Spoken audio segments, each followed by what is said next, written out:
প্রিয় দর্শক, আসসালামু আলাইকুম। আজ আমি গরুর কলিজা নিয়েছি, এগুলো আমি ভুনা করব আজ। দেখুন, আমি ভালোভাবে ধুয়ে নিয়েছি। চুলায় একটি পাতিলে পানি গরম দিয়েছি। দেখুন, এখানে আমি কলিজাটা হালকা একটু সিদ্ধ করে নিব।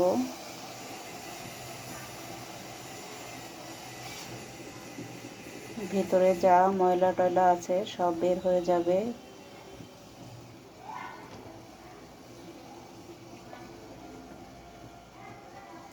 কলিজাটা বেশি সিদ্ধ করা যাবে না,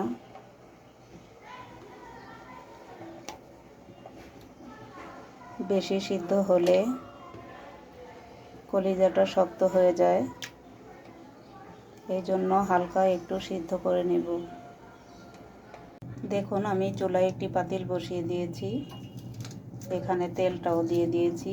তেলটা গরম হয়ে গিয়েছে, এখন আমি পেঁয়াজ কুচি দিয়ে দিচ্ছি।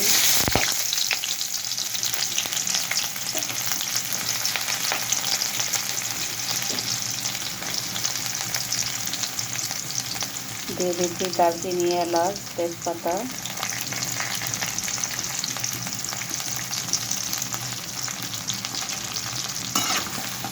এগুলো আমি তো ভাজা ভাজা করে নেব।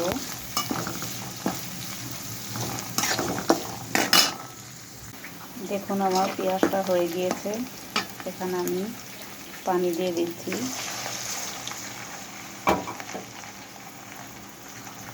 দিয়ে দিচ্ছি হলুদ গুঁড়া, দিয়ে দিচ্ছি মরিচ গুঁড়া,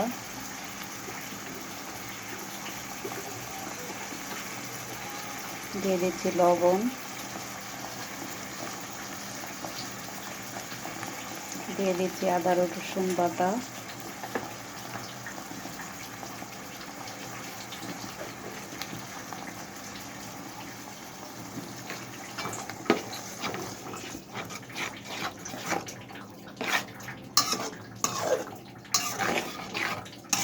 এই মশলাগুলো এখন ভালোভাবে কষিয়ে নেব।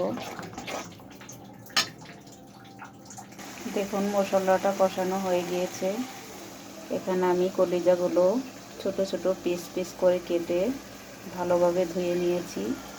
এখন আমি কলিজাটা দিয়ে দিচ্ছি।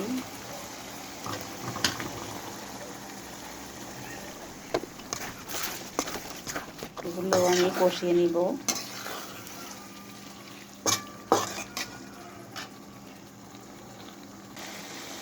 দেখুন, কলিজাটা কষানো হয়ে গিয়েছে, এখন আমি পানিতে দিয়ে দিচ্ছি।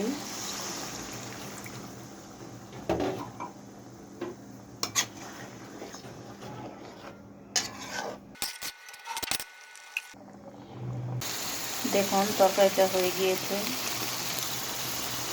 উপরে তেল ভেসে উঠেছে। এখন আমি জিরার গুঁড়াটা দিয়ে নামিয়ে ফেলবো।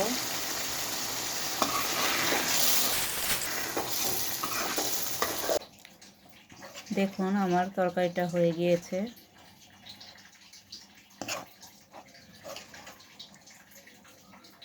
আমার তরকারি রান্নাটা যদি ভালো লেগে থাকে একটি লাইক দিবেন, কমেন্টস করবেন আর সাবস্ক্রাইব করে পাশেই থাকবেন।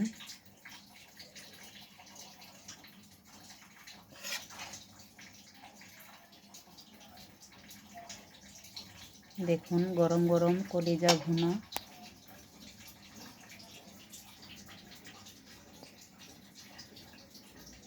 ধোঁয়া উঠছে।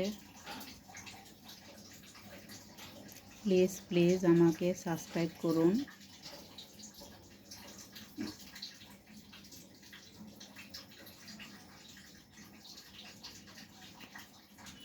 আল্লাহ হাফেজ।